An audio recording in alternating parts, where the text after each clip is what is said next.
Baha ikaze nongeye kubasuhuza abakunzi ba The Flame 24 TV, ngira ngo maze kwimenyera muri kumwe nanjye Victor umunsi ku munsi. Munyemerere rero uyu munsi hari biba byarabaye muri weekend ibyinshi mwaragiye mumenya amakuru yabyo, ariko by'umwihariko ndagira ngo tugende tugaruka ku mikino iba yaragiye iba by'umwihariko. Uyu munsi reka twinjire mu bibara rero, ndaza kuba ngaruka ku ekipe ya Manchester United. Reka duhere mu Bwongereza, ekipe ya Arsenal yaje kuba itsinda ibitego 5-0, ndetse ekipe ya Chelsea, ekipe z'Londres navuga ko zitwaye neza muri iyi weekend yose. Ekipe ya Chelsea itwaye neza, ekipe ya Tottenham ikomeje kuba bête noire kuri Man City. Iyi Man City rero iyi Man City rero ikaba ikomeje kuba yatanga akazi cyangwa se yahabwa akazi ku ekipe ya Tottenham, ariko ibi ngibi bikaba byarabaye kuva ku ngoma ya Poch kugeza n'ubu ngubu rwose ubona ko ekipe ya Tottenham iri gukina by'umwihariko na ekipe ya Man City ikomeza kwibera bête noire cyane. Rero ibi ngibi bikaba bikomeje kuba bivugisha abantu benshi cyane, kubera ko ubwo ekipe ya Tottenham yazaga kubikina na Man City, umutoza Thomas Frank wakomeje kuba agaragaza ko azatanga akazi. Ni umwe mu batoza beza cyane, muramwibuka mu ekipe nka Bournemouth akinisha ba Brian Mbeumo. Afite rero umuvuno kuba akinisha bamwe mu basore barebare cyane, akaba rero nawe umuvuno we aruwa ama set pieces. By'umwihariko yaje kuza kubagora, aragorana cyane, agora ekipe ya Man City yarayigoye pe, kugeza aho kubisa ibitego 2, ariko ntitwakirengagiza ko na Man City yagezagaho igacishamo nk'umusore Haaland. Navuga ko kuri match yari maritwara neza, dore ko yaje kuba natanga na assist umusore witwa Marmoush aza kuba yitera mu maboko y'umuzamu.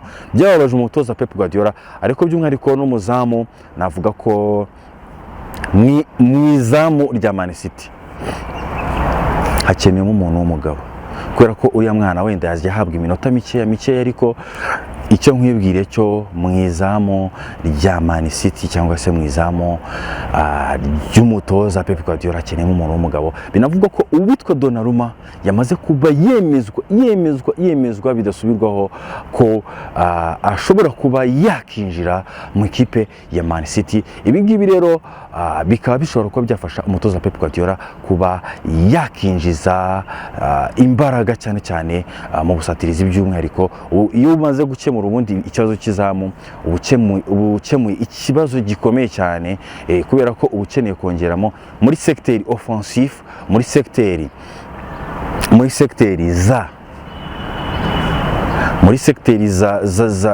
za ekipe nka Man City. Urabona ko secteur nyinshi yagiye zikoraho, dore ko hagati yaragiye arahubaka, hanyuma n'imbere mubona ko nta kibazo hafite, ba Haaland, ba Marmoush, mubona ko ekipe ya Man City ikomeye. Ariko by'umwihariko ubona ko secteur defensif yiwe uvanyemo offensif yamaze kuba yakubaka bikomeye cyane. Secteur defensif yiwe ubona ko itarahafata umurongo cyangwa se itarafata akarangi, akaba ari byo benshi bavuga ko bishobora kuba bizamuteza ikibazo. Akaba ashobora kuba uyu mutoza Pep Guardiola akaba ashobora kuzaba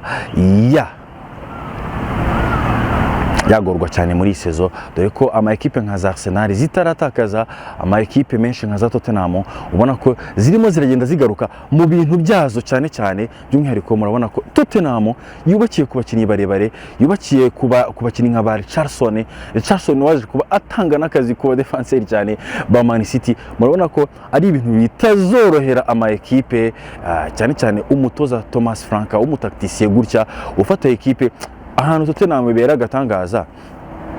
Yafashe umunya-Australia amaze gutwara igikombe cya Europa League, baramubwira ati barayandiye kabisa barayandiye wowe rwose widushuka, ngube nka Man U rwose yashutswe na Erik ten Hag bakamwongera n'amasezerano bavuga ko ari umutoza mwiza ushobora kuba yazazamura kariyeri z'abakinnyi benshi mu ekipe ya Manchester, ariko i Manchester biracyagoranye. N'uyu munsi rwose weekend yashize yaje kuza kuba iranganya kandi ku mukino wa mbere yari yabashije kuba itsindwa. Rero navuga ko iyi ngiyi navuga ko bizakomeza kugorana kubera ko i Manchester bikomeje kuba bitagenda neza. Biravuga ko rero abenshi baremeza ko uyu nguyu witwa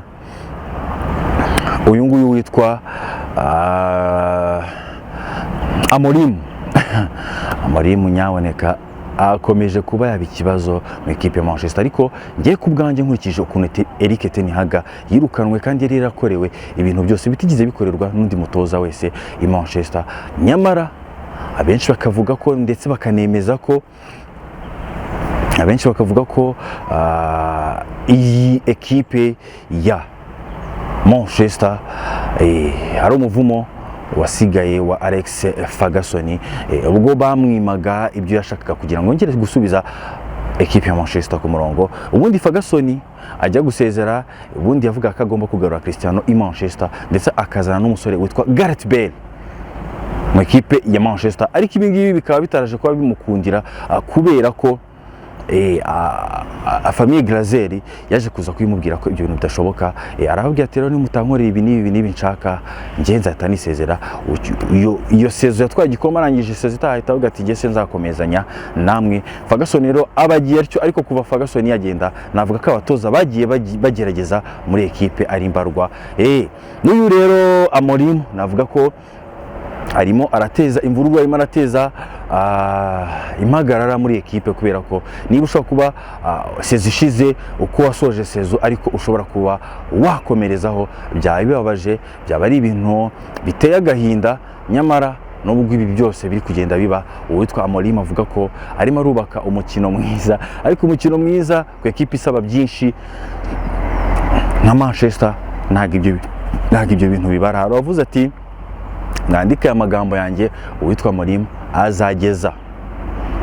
azageza mu matariki y'aya ngaya yarabashije kuba yakirukanwa. Yavuga ko atazigerageza mu kwa mbere kubera ko ibintu arimo anakina ntibiri kwishimirwa na gato, ndetse by'umwihariko abafana wenda n'ubwo ubuyobozi mufitiye icyizere, ariko abafana bo ntibarimo barabyumva habe na gatoya. Ibi rero bikaba bishobora kuba bigakururana kugeza igihe ashobora kuba yakirukanwa. Navuga ko ku ma ekipe yanyu meza mwikundira uyu munsi muri English Premier League, banavuga ko rwose harimo ama ekipe nka Brighton zagiye zikina. Navuga ko rero ama ekipe abenshi mukunda mu Rwanda banagiye bakusanyiriza amakuru meza aryoshye kandi agezweho y'ama ekipe yanyu mukunda. Munyemero uyu munsi rero nambuke amazi twivire mu Bwongereza twite twerekeza mu gihugu cya Espagne. Mu gihugu cya Espagne rero navuga ko ubwatsi ni icyatsi, urusengero rurafunze, yitwa Real Madrid yaje kuza kubitsinda ibitego bitatu ku busa, harimo ibitego bibiri by'umusore Kylian Mbappe ndetse na Vinicius Junior waje kuza kuba atanga assist nziza. Navuga ko ari we wabaye man of the match uyu mukino. Uyu rero Vinicius akaba akomeje guteza impagarara kubera ko Real Madrid yanze kumwongera amasezerano. Baravuga ati Edayeri ubwo wari ugomba gutwara Ballon d'Or, iyi ngibi rwose turabivuga tweruye, bantu twereke ko Vinicius Junior tugomba kongera amasezerano, nawe yabashije kuba ahinduka. Mubwiye niba yarabashije kuba ahinduka Vinicius Junior. Uyu Vinicius Junior akaba ari no gushinjwa kuba atari kwitwara neza mu ekipe ya Real Madrid. Iyi ekipe ya Real Madrid rero murabizi ko nimwe mu ma ekipe asa nkaho atajye apfa kwinginga abakinnyi ngo byagenze gutya na gutya ngo na gutya. Oya, ni imwe mu ma ekipe isaba ibintu byinshi. Rero Vinicius Junior yibazaga ko ubwo yagomba kuba atwara Ballon d'Or bakaza kuba bayimubyeta akayiha Rodri waje kuba nagaruka mu ekipe Man City, ariko bikavugwa ko uyu Vinicius Junior byamukoze mu mutwe cyane kubera ko kugeza na n'uyu munsi navuga ko ubu nibwo yongeye kugira match nziza cyane yaje no kuba ituma equipe ya Real Madrid y'umutoza Alonso ikomeza kuba yitwara neza cyane. Tudatinze cyane rero equipe ya FC Barcelona, equipe benshi mukunda, equipe abanyarwanda benshi bakunda gukurikiranira hafi, bitewe n'impano yicaranye. Equipe ya FC Barcelona, navuga ko equipe ya FC Barcelona nawe yaje kubikomerezaho sezo yatambutse, yaje kuza kuba isoreza ni muri wa muvuno wayo kugenda igaruka inyuma. Yaje kuba yitwara neza abasore nka ba Pedri, abasore nka ba Ferran Torres bagiye bishyura ibitego bari babanjwe ku muno bari bari kubisa ibitego bibiri, iburahihera ariko ifite abakinnyi beza nka batatu rwose cyangwa bane bagenda bakagarura mu mukino.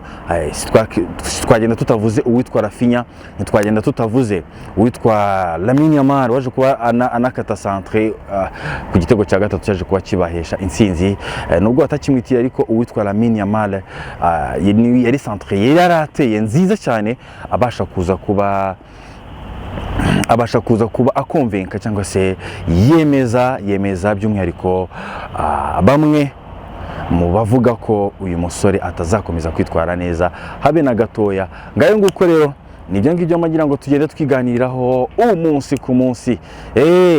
Iyi FC Barcelona nayo yaje kuza kuba yitwara neza, ariko mu makuru arimo aravugwa by'umwihariko biravugwa ko equipe ya FC Barcelona itarabona ukuntu yandikisha Garcia umuzamu mushasha babashije kuba bagura, ndetse ikaba itarabona n'ukuntu yandikisha umusore w'umwongereza Marcus Rashford rero numwe mu bantu twavuga ko babashije ko birangagizwa n'equipe ya Manchester United, ariko umwe mu basore beza bazi umupira, bazi umupira kabisa. Munyemeye rero uyu munsi soreza ngaha ikiganiro mba nabateguriye, mbagira ngo tugende tureba ibyabaye muri weekend kugira ngo dukomeze kuba turi updated mu bintu byinshi bigiye bitandukanye.